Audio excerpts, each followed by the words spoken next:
मुझे ये बताते हुए बहुत हर्ष हो रहा है कि अब हम रेजोनेंस कोटा को लेकर आ रहे हैं आपके शहर सिरसा में। अब आपके बच्चे को अपने सपने को साकार करने के लिए आपसे दूर नहीं जाना होगा। आपको बस जाना होगा खैरका स्थित आरपी सीनियर सेकेंडरी स्कूल के प्रांगण में, जहां पर रेजोनेंस कोटा की फैकल्टी आपके बच्चे को ट्रेन करेगी भविष्य के डॉक्टर और इंजीनियर बनने में।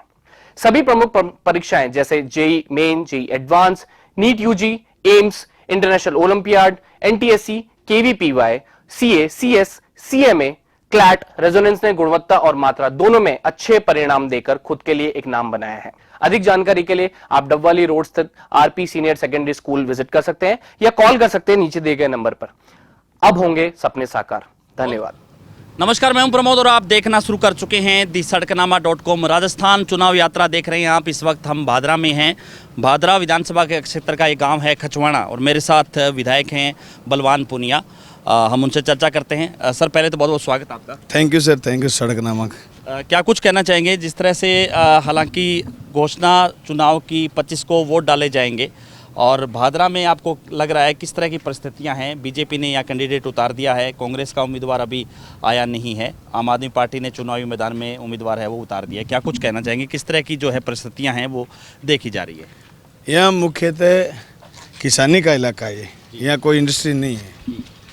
और उसके बाद जनता के मुद्दे थे पिछले चुनाव में, सड़क, बिजली, पानी, स्वास्थ्य, बीमा, फसल बीमा और एजुकेशन और चिकित्सा।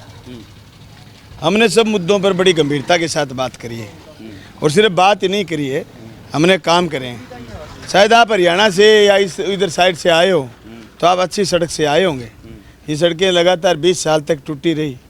हमने एमएलए बनने के बाद लगातार सड़कों के बजट उपलब्ध करवाए, सारी सड़कें तहसील की बनवाई, काम प्रोसेस में है, काम जारी है। 364 किलोमीटर की सड़कें मेरी कॉन्स्टिट्यूंसी में पिछले 5 साल में इनका निर्माण हुआ है, निर्माण कार्य जारी है। मैं जिस सड़क पर आ रहा हूँ ये 20 साल के बाद रिन्यूअल हुई थी और ये करोड़ों रुपए के काम स्वीकृत हुए सड़क में। उसके बाद मैं अगर कॉलेज के इशू पर आऊँ तो एक कॉलेज के लिए हम लगातार 18 साल लड़े थे। हमने 3 कॉलेज और स्वीकृत करवाए, तीनों का काम चल रहा है और तीनों में क्लासें लगनी शुरू हो गई। और जो पहले गवर्नमेंट कॉलेज खुला था उस गवर्नमेंट कॉलेज में 6.5 करोड़ रुपए की लागत से हमने भवन खड़ा करा है। मैं बात करूं पेयजल की तो 350 करोड़ रुपए स्वीकृत हुए, 250 करोड़ रुपए के काम चल रहे हैं, 100 करोड़ की वित्तीय स्वीकृति जारी हो गई, वर्क ऑर्डर का प्रोसेस जारी है। मैं अगर बात करूं फसल बीमा की तो 1600 करोड़ रुपए फसल बीमा क्लेम हमारी कॉन्स्टिट्यूंसी में आया है। हमारे किसानों की यहाँ ज़मीन की कोई कुड़की नहीं है। आप पूरी कॉन्स्टिट्यूंसी में जाओगे और जा कर के देखोगे, किसी किसान को पूछोगे कि भी तुम्हारे पिछले 5.25 साल में केसीसी में कोई कुड़की आया है क्या, तो आपको मना कर देगा। भूमि विकास बैंक के 2-4 कागज आए, हमने उसको रिमूव करवा दिया। अगर आप बात करोगे उसके बाद चिकित्सा की, दर्जनों नए उप स्वास्थ्य केंद्र, 4 पीएचसी, 1 सीएचसी, 1 उप जिला अस्पताल और किसी में सीट खाली नहीं, डॉक्टरों की, कंपाउंडरों की, एएनएम जीएनएम की ठोक ठोक के भरे हुए। हॉस्पिटल के आगे से कोई खांसता ही गुजर जाए, डॉक्टर पकड़ करके इलाज कर देते हैं कि बाबा खांस मत, ये भादरा या खांसना मना है। हमने ऐसी परिस्थिति पैदा करी है। हमने एक कोशिश करी है कि हम जनता को सुने। सुबह 7 बजे से लेकर के 8 बजे से लेकर के रात के 11-12 बजे तक हमने सीधा लोगों को सुना है। ऐसी परिस्थिति में हम नहीं समझते कि हम चुनाव लूज कर सकते हैं। हाँ, साजिशें हैं, काले कानून के खिलाफ हम बोले तो दिल्ली से साजिशें रची जा रही हैं। जब हम ऐलनाबाद बाई इलेक्शन में गए अभय सिंह के पक्ष में, अभय सिंह ने किसानों के लिए जो इस्तीफ़ा दिया था, हमने समझा कि काले कानूनों के खिलाफ मैं तो इस्तीफ़ा नहीं दे पाया, अभय सिंह ने हिम्मत करी इस्तीफ़ा देने की। पूरे हिंदुस्तान में 4000 एमएलए, कोई उसके पक्ष में आकर के प्रचार में खड़े नहीं हुए अभय सिंह जी के। मैं गया और मैं इस बात के लिए गया कि उन्होंने किसानों के लिए इस्तीफ़ा दिया था। उसके बाद यहाँ बीजेपी की गतिविधियाँ, साजिश, आपके हरियाणा से कोई एक बता रहा है कि मैं समाज सेवी हूँ, एक आदमी आ रहा है वो कह रहा है कि मैं सब कुछ बदल ही दूंगा। कल भी उन्होंने कहा अपने ननियाल में कि इलाज कर दो, ऐसा इलाज कर दो, पक्का इलाज कर दो। ये बाहियत बातें कर रहे हैं वो, मेरे को सब पता है, क्योंकि ये तो दिल्ली से कहा हुआ ना उसको।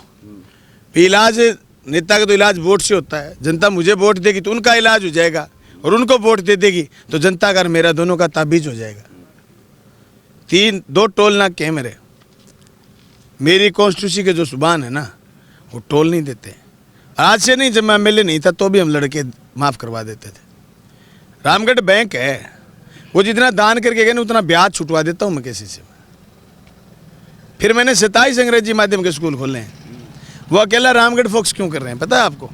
रामगढ़ की धरती पर बैठ करके हमने फसल बीमा कंपनी को ललकारा था और एसबीआई बैंक को ललकारा था, उससे ब्याज वापस लेने की परंपरा कायम रखी है। पिछले 5 साल में भी जो किसान हमारे दफ्तर आ गया पासबुक लेकर के कि हमारे ब्याज फालतू लगे तो हमने ब्याज उसका वापस दिलवाया है।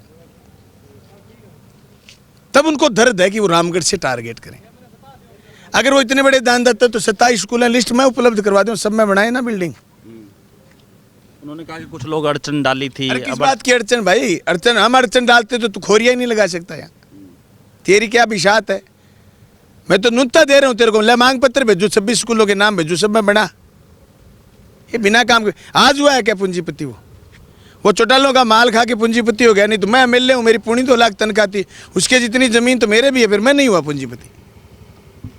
ये 2 नंबर का अड़ंगा इकट्ठा कर रखा है। उनके आंखों में धूल झोंक करके अजय सिंह की आंखों में अब उनको आंख दिखा दी। क्या मिली है ऐसे लोगों से जिनकी फितरत छुपी रहे, नकली चेहरा सामने आए, असली सीरत छुपी रहे, दान की चर्चा घर घर पूछी, लूट की दौलत छुपी रहे। कहाँ से आ गई ये संपत्ति? उनके मामों के नहीं आई। फिर चौधरी हैं बड्डे, रामगढ़ के भाम्बू चौधरी, नामी चौधरी हैं। इतनी संपत्ति उनके पास है, कुछ संपत्ति नहीं है, इसके पास कहाँ से आ गई? भाई किसी रिश्तेदार का 1 करोड़ 2 करोड़ का डिफरेंस हो सकता है, सारा 100-200 करोड़ का डिफरेंस थोड़ी हो सकता है। लूट का माल है, यहाँ की जनता डरने वाली नहीं है। उनको कह दो ज़्यादा फड़फड़ाए, इलाज यहाँ की जनता कर देगी।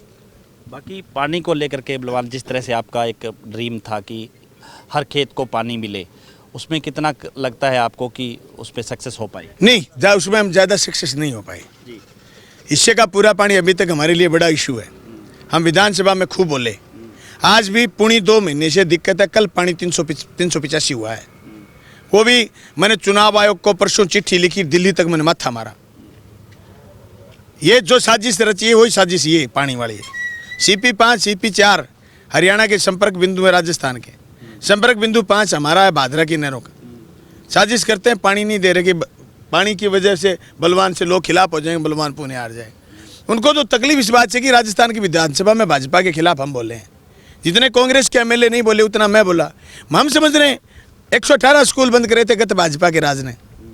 2013 से लेकर के 18 तक 118 स्कूल अकेले भादरा में, पूरे राजस्थान में 18,000 स्कूल बंद करे थे। 18,000 स्कूल बंद करने का मतलब समझते हो आप? 2 लाख रोजगार खत्म करना। रोजगार खत्म करने की फैक्ट्री है मोदी और मोदी की पार्टी। परसों एक छोरा शहीद हुआ है, अग्निवीर पंजाब का, उसको शहीद का दर्जा ही नहीं दिया। एम्बुलेंस में डेड बॉडी आई, उसको जाकर के छोरे को अंतिम संस्कार कर दिया। 4 साल के लिए योजना अग्निवीर। अरे नौजवानों के साथ जो धोखा दो फ्रॉड कर रही है बीजेपी, जाति धर्म का बात कर करके, ये सबसे बड़ा फ्रॉड है। पानी की लड़ाई लंबी है, लड़ेंगे। पानी के लिए मैंने प्रबंध करा, बलवान पुनिया मैंने प्रबंध करा, मैंने ये प्रबंध करा कि 84 करोड़ रुपए पहले लेकर के आए 2021 में, जो पहले खाड़े नहीं बने थे उनके लिए। 112 करोड़ इस बजट में लेकर के आए। 100 करोड़ के काम चल रहे हैं खाड़ा निर्माण के। 192 करोड़ रुपए जो राजस्थान पोर्शन में नहरें हैं जो बार बार टूट जाती हैं, पुरानी हैं, जर्जर हैं, उनके लिए पैसे लिए हैं। बजट हमने ला करके उसका शिलान्यास कर दिया, वर्क ऑर्डर जारी हो गया, उसके काम शुरू होने वाले हैं। पूरी नहरें तोड़ करके दोबारा बनाएंगे। मैं तो भारत सरकार से भी इल्तिजा ये करी थी मैंने, और आगे भी करूँगा विधानसभा से, वे हरियाणा पोर्शन में, पंजाब पोर्शन में BML को ठीक करें, ताकि डैम में आज पानी है, आज डैम लबालब है पानी से, लेकिन पानी हमारी नहरों को इसलिए नहीं मिल रहा कि बीच में BML लीक होगी। 20 दिन तक उन्होंने, हरियाणा ने बहाना कर लिया, खुद की नहरें ठोके। मैं मेरी आंख से देखे, मेरा झूठा आरोप नहीं है। हरियाणा के अफसर मेरी खूब बात सुनते हैं, ऐसी बात नहीं मेरी बात नहीं सुनते, लेकिन वो मजबूर है बेचारे। वो कहते साहब क्या बताएं, प्रेशर है सरकार का। खुद की नहर ठोक के चला ली, हमारे घूंट पानी नहीं दिया, पेयजल का संकट आ गया था। ये सब साजिश का हिस्सा है। मैं तो किसान भाइयों से कहना चाहता हूँ आपके चैनल के मार्फत, सारी चीज़ें 5 साल में नहीं कर पाई, बीच में 1.5 साल कोरोना हो गई। जो चीज़ें कम रही हैं उनको आगे करेंगे। हमने सड़क पर, बिजली पर, पानी पर 550 ट्रांसफार्मर नहीं लगाए मैंने 5 साल में। सैकड़ों किलोमीटर की रिवेट तार लगाए। यहाँ बिजली के दाम कम हैं, पहले ज़्यादा थे, हमने विधानसभा में उठाई, मुख्यमंत्री ने 100 यूनिट 200 यूनिट की ऐलान करा। उसके बाद हमने एजुकेशन पर 49 स्कूल कर्मोन्नत करे हैं, एक मदरसा कर्मोन्नत करा है और 27 अंग्रेजी माध्यम के स्कूल, 118 स्कूल जो वसुंधरा ने बंद करे थे, बाबूजी के राज में बंद हुए थे, वो स्कूल भी 9 हमने वापस खोले। उसके बाद अगर अपन बात करें किसान की कुड़की नहीं, एक बहुत सारे मुद्दे हैं। फिर सबसे जोरदार बात ये कि 5 साल भादरा के चारों तरफ 3 थानों की पुलिस को हमने लूटने नहीं दिया। हमारे यहाँ एक रिवाज होती थी कि थाना खड़ा हो जाता सड़क पर और जनता को लूटता, पिकअप आ गई लूट गया, खेत से मोटरसाइकिल से आया लूट लिया, बाजार में वो सब्जी लाने गया, बाजार में कुछ लाने गया, 10 किलोमीटर गांव है, हेलमेट नहीं लगाया, 500 रुपये छीन लिए। उसके बाद आरसी दिखा तो मैंने भिड़ते कह दिया ये रहा कागज़, ये आरसी। यूँ छाती ठोक के मैंने जनता की मदद करी है। मुझे तो बहुत भारी भरोसा है, आपका ये मैसेज आपके इस चैनल के जरिए जगह जगह जाए। मैं 40,000 वोटों से कम जीता तो मेरी बेइज्जती है। कांग्रेस उम्मीदवार नहीं उतार रही है, कहीं कोई लग रहा है सीपीएम के साथ कांग्रेस का गठजोड़ होगा कहीं कुछ विधानसभा क्षेत्रों पे? ये हो सकता है पर अभी अनाउंस नहीं हुआ है। ये हो सकता है क्योंकि जो देश स्तर पर इंडिया गठबंधन है उसकी बातें प्रभावी हो सकती तो हैं। आप भी गहलोत के खासम खास है, कहीं आपकी बात भी मानी जाएगी, आपको ये लगता है? क्योंकि जो विकास कार्य आपने करवाए, क्योंकि कहीं ना कहीं जो सरकार का एक अहम रोल होता है। हाँ नहीं बिल्कुल, सीएम साहब ने मदद करी हमारे, और मैंने सीएम साहब की करी बिना शर्त के। लोगों से मैं यही कह रहा हूँ ना, मैं बिना शर्त के मदद करता हूँ, लोग भी मेरी बिना शर्त ही मदद कर रहे हैं। आज सुबह 8 बजे आ गया था मैं इस गाँव में, 3-4 प्रोग्राम थे बड़े बड़े, लोग बड़ी भारी संख्या में उत्साहित हैं। कल से हम गाँवों के दौरे शुरू कर रहे हैं, वैसे कार्यक्रम चल ही रहे हैं। 22 तारीख को नुत्ता दे रहा हूँ मैं आपको, रैली करेंगे भादरा में, आना आप भी, और 1 लाख आदमी आएंगे, मानस लुगाई आएंगे। 22 नवंबर 22 पूरी तरह से आश्वस्त है जीत को लेकर के? मैं 40,000 से कम जीता तो मेरी बेइज्जती है। तो ये थे हमारे साथ कॉमरेड बलवान पुनिया। लगातार हमारे साथ बने रहिए और इस वीडियो को आप ज़्यादा से ज़्यादा शेयर जरूर कर दीजिए। कमेंट सेक्शन में आप अपनी राय जरूर दीजिए कि इस पूरे इंटरव्यू को लेकर के आप क्या सोचते हैं। बहुत बहुत शुक्रिया।